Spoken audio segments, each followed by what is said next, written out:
Hello, I'm Micki Pistorius. The television series Baby Reindeer depicts the real-life drama of Richard Gadd, a comedian who was stalked. And in this series, he says, I only gave her a cup of tea. Now, stalking is not just reserved for celebrities and politicians or for public figures. It can happen to anybody. I'm not here to debate the veracity of the characters in the television series. But where the television series is very successful is in shining the light on the dark side of the delusional and obsessive mental illnesses. And it also shows how the victim entered the abyss of the psyche of the pursuer. Stalking is psychological terrorism. Stalking comprises the surveillance, harassment, threatening behavior towards and possibly the physical injury to a victim, the victim's family, damage to their property, and it can escalate to murder. Inflicting terror upon the victim is not always intentional, but the fact is the victim experiences feeling unsafe at all times. Now, stalking has a devastating effect on all aspects of the victim's life. And if we start with the physical aspect, the home or apartment of the victim is turned into a fortified dwelling with camera surveillance and electric fences, and they hire bodyguards, and their mobility becomes severely restricted.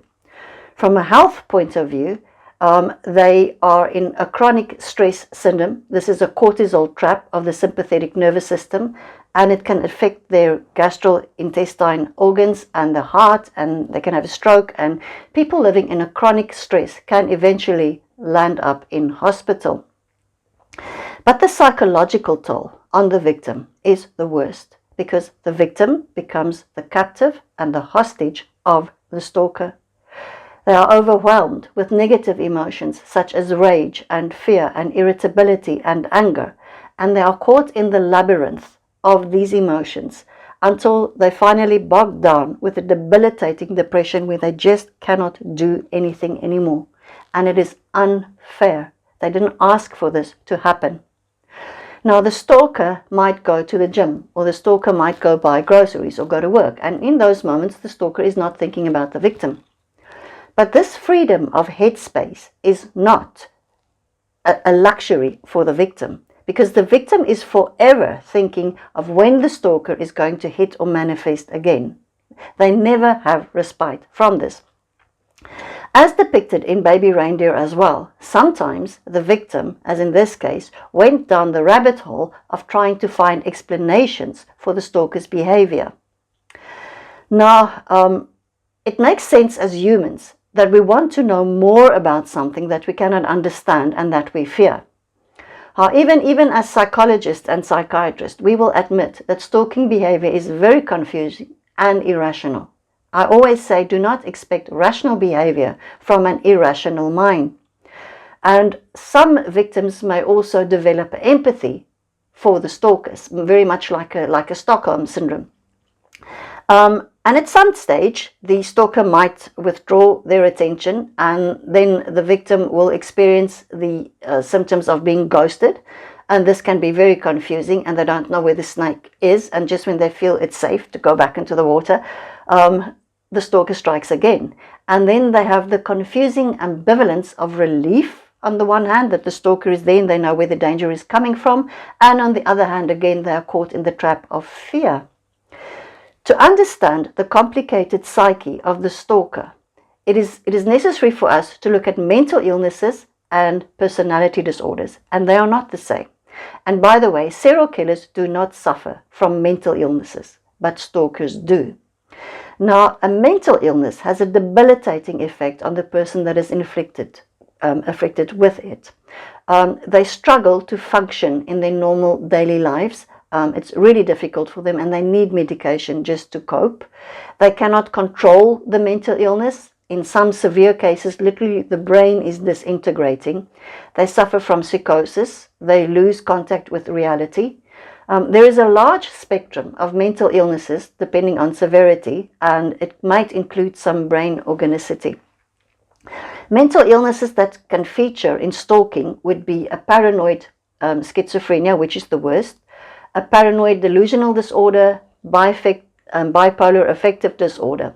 Now, delusions is a false belief based upon an incorrect inference about an external reality, and it's not consistent with that person's intelligence or cultural background.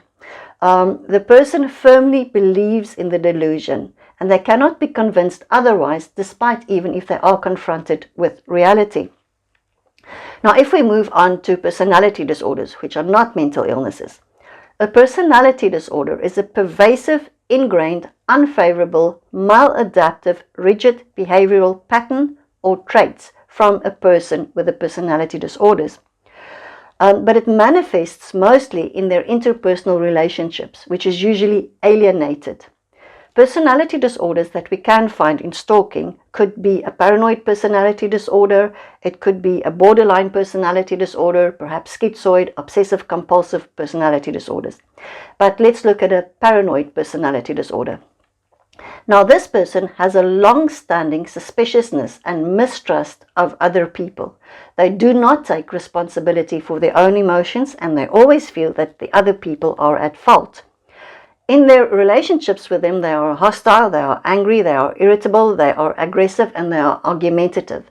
And the relationships are very often characterized by conflict. They do not suffer the delusion that they are being persecuted by the other people. That's a mental illness. There's no delusion here. Okay.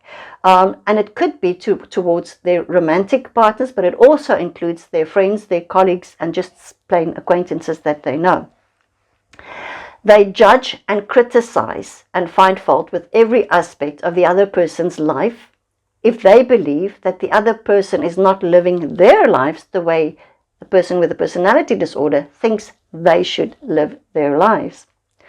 Now, in 1999, I was privileged to attend a course by Gavin de Becker in Los Angeles. Gavin de Becker is the founder of Gavin de Becker Associates, a company that specializes in threat assessments and managing the stalking cases of celebrities and politicians and public figures. And the magic word here is managing, because stalkers need to be managed. There is virtually no cure for them. And in order for us to be able to manage them, we can categorize them into different types. And they are categorized according to their motive. Now, there are many types of them, so let's just focus on the rejection-sensitive one. Now, the rejection-sensitive one is usually a jilted lover, but it can also be a colleague or a friend or an acquaintance that is in some way rejected. And what they would do in the beginning is they would go out of their way to collect information about the victim. And this is usually from other people, or their work, or they follow them, they keep them under surveillance, etc. And then they overwhelm them with love letters and gifts and little flowers on their cards, etc. Because by now they know what the victim's preferences are. They would initiate one-on-one contact, and they're usually more likely to follow through on their threats.